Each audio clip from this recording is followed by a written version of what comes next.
3 kami akan mempresentasikan ilmu pendidikan tentang pendidikan sebagai suatu sistem.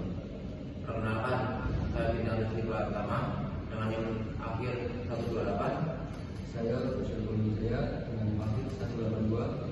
Saya Rizky Nurhidayat dengan yang akhir 055. Saya Patricia Firmansyah dengan yang belakang 063. Dan teman saya yang sudah hadir, Rusifah Ramadhani Najamuddin dengan yang akhir 103, dan Jonathan Reza Ardito dengan yang akhir 119. Langsung saja dari pengertian akan dijelaskan sama Bunda.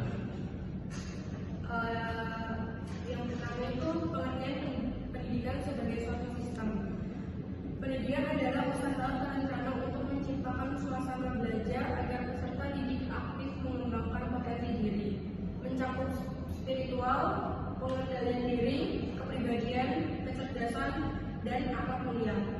Keterampilan yang dibutuhkan diri dan masyarakat, sedangkan sistem memiliki arti sehimpunan bagian ataupun komponen yang teratur dan saling berhubungan dan merupakan suatu keseluruhan.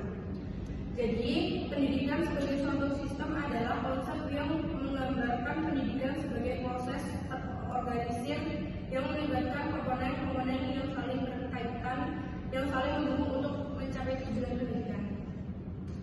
Selanjutnya itu ada komponen-komponen dalam sistem pendidikan, bisa dijelaskan sama Mas Rizky. Baik, komponen-komponen dalam pendidikan ada yang pertama adalah peserta didik.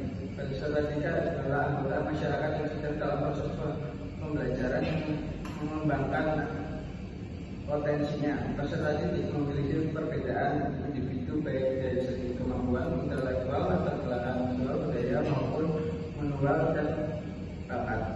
Peserta didik harus memiliki sikap aktif dan dalam proses pembelajaran, di mana mereka tidak hanya menerima pemahaman secara pasif, tetapi juga terlibat dalam proses pembelajaran yang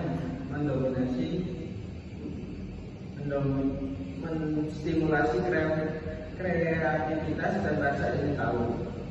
Kemudian yang kedua adalah pendidik. Pendidik adalah orang yang bertanggung jawab untuk mendidik dan mengembangkan potensi peserta didik, baik secara kognitif, efektif, maupun psikomotorik.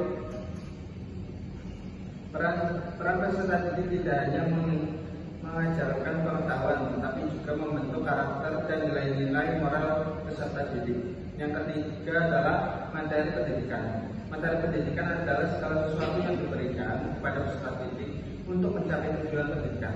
Materi pendidikan harus disesuaikan dengan tujuan pendidikan yang relevan dan perkembangan ilmu pengetahuan di masa yang akan datang serta kebutuhan masyarakat.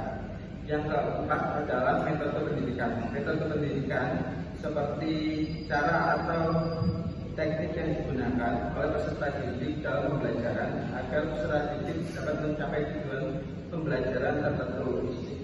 Istilah metode terdiri dari bahasa Yunani, yaitu metode yang berarti cara atau jalan untuk ditempuh untuk mencapai suatu pendidikan, tidak suatu tujuan. Pendidikan tidak terlepas dari suatu interaksi antara pendidik dan peserta didik. Kemudian yang kelima adalah media pendidikan. Media dalam pendidikan adalah alat atau bahan yang digunakan untuk membantu siswa memahami dan menguasai materi pembelajaran. Media pendidikan dapat berupa visual, audio, maupun audiovisual, tergantung pada kebutuhan dan kondisi pembelajaran yang dilakukan. Yang keenam adalah alat pendidikan. Alat pendidikan mencakup segala sesuatu yang digunakan untuk mencapai tujuan pendidikan.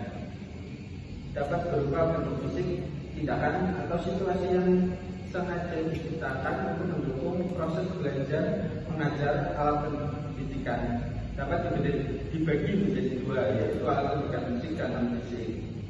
Kemudian yang ketujuh adalah lingkungan pendidikan. Lingkungan pendidikan adalah segala faktor lingkungan yang memengaruhi proses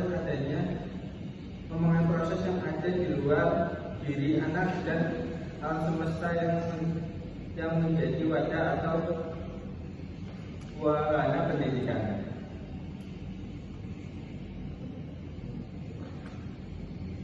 Selanjutnya ada tujuan pendidikan sebagai suatu sistem.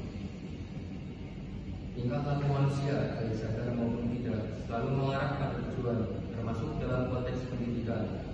Tujuan pendidikan didasari oleh dua sifat ilmu pendidikan, yaitu yang pertama, pendidikan normatif. Pendidikan normatif adalah ilmu yang membahas kaidah dan perilaku ideal yang seharusnya dilakukan manusia. Yang kedua, ilmu pengetahuan praktis, yaitu guru atau pendidik berperan dalam membangun norma-norma perilaku masyarakat berdasarkan dasar filsafat yang berlaku. Selanjutnya ada manfaat pendidikan sebagai suatu sistem. Sistem pendidikan sendiri memiliki manfaat dalam proses pembelajaran yang diberikan kepada peserta didik. Manfaat pendidikan diantara lain: yang pertama, menjelaskan potensi dan keterampilan. Yang kedua, membentuk karakter dan integritas. Yang ketiga, menumbuhkan kemandirian. Yang keempat, mempersiapkan warga negara yang bertanggung jawab. Yang kelima, membina iman, takwa, dan akhlak mulia. Yang keenam, mendorong pola hidup sehat. Yang ketujuh, menumbuh kembangkan kreativitas. Yang kedelapan, meningkatkan kemampuan hidup. Dan yang terakhir yaitu memperluas peluang kerja. Kesimpulan pendidikan sebagai suatu sistem